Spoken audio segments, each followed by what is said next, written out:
I think one of the most basic desires in life is to have a loving family. And when you have a loving family, nothing is better in the world. And when you don't, nothing is more painful, honestly. And so, we need to have a loving family. But the word love, even when you say having a loving family, well, what does that mean? Because the word love really, in the English language, the word love is really almost meaningless, honestly. We say, oh, I love Karen. I love my wife. I love my grandkids. Love my job, love my children, love roses, love Duck Dynasty, love hot dogs. I love the Dallas Cowboys, and I love people who love the Dallas Cowboys. And people who don't love the Dallas Cowboys, never mind. So I'm saying, but the word love really, you just throw the word out, and it means everything and it means nothing. You say it about your pajamas, you say it about your children. There ought to be a better word, honestly, that we use, that we just don't throw around everywhere that we go. And so I want to ask you a question. I want you to think about this. Don't answer out loud because your family may be with you. Okay. When you say, I love you to your family, what do you mean by that? Honestly, when you say I love you to your wife or your husband or to your children or your grandchildren, what do you mean by that? And again, what I'm trying to do is to get us to come to an understanding of what the word love really means. And it's an important question because when God says he loves us, he has something very specific in mind, and the love of our family should mirror God's love. So the question is, when God says to us that he loves us, what does he mean by that? And the Bible tells us very specifically.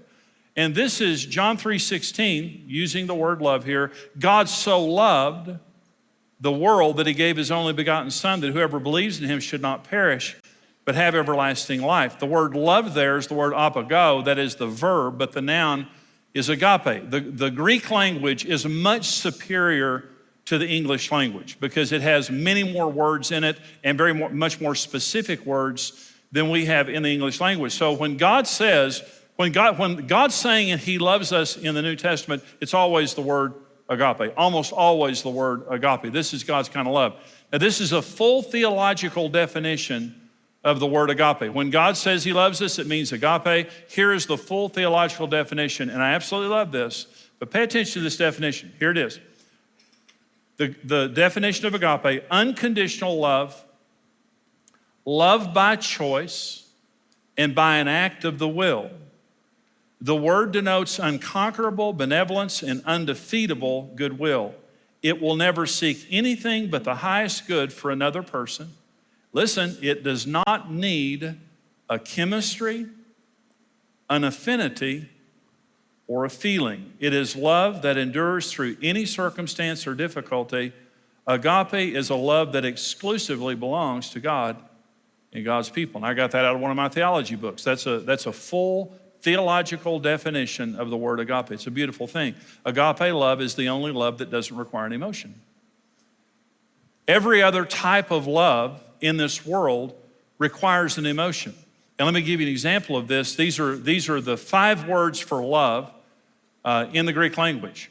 And many of these occur in the Bible. It just says, in our Bibles, it just says love, but it doesn't say that in the Greek language. Here are the 5 words for love in the Greek language. The first is epithumia.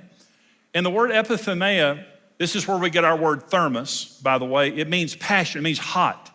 And so I say, I love the Dallas Cowboys. That means I'm passionate about the Dallas Cowboys. It's a different kind of a love than I have for Karen or my grandchildren. And so the Greek language lets me use a different word. I'm passionate about it, okay? That's epithumia. Another word is eros. We know that this is where we get our word erotic.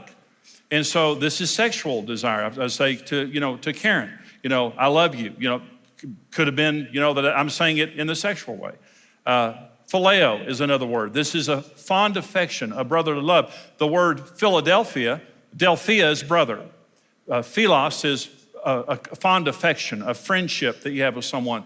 So Philadelphia is the city of brotherly love, okay? And so if I come to a friend of mine and I say, I love you, you're a good friend to me, you've always been a good friend to me, I love you, I could be saying philos here.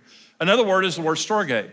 And the word storge is a family bond. It means, I love some people in my family that I don't like a lot, kind of extended family. I'm not talking about my immediate family, uncles, aunts, maybe, people out there that I don't have a real strong affection toward, but they're my family, they're blood. And so that's storge love. That's a different kind of love. Fifth kind of love is agape love, God's kind of love that we just talked about. So there's epithumia, passion. There's eros, sexual desire. There's phileo, which means a fond affection, a friendship. And there is storge, which means a family bond. Let me go back to my question for just a minute. What do you mean when you say you love your family? What do you mean by that? When you say I love you to your husband or to your wife, when you say you love your children or your grandchildren or your parents, what do you mean by that? Are you saying that you have a strong feeling for them? Towards your wife or husband, are you saying you sexually desire them? Are you saying, I love you like a friend? I have a fond affection toward you? Are you saying, I feel a family bond with you? What do you mean by that? Okay, let me say this. If you mean passion, it's gonna leave. Listen, I love Jesus, but I'm not always passionate about Jesus. I've made a decision to love Jesus, but sometimes I feel more passionate than other times about Jesus. We all do, because feelings come and go. You can't regulate feelings. So, you're in love, you're about to get married, or maybe you're married and you're very sexually attracted to each other. That changes. That changes. It comes and goes. You can't rely on that. You say, I love you like a friend. Okay, what happens when bad times hit? They're not acting like a friend, or they betray you, or something bad happens and that feeling goes.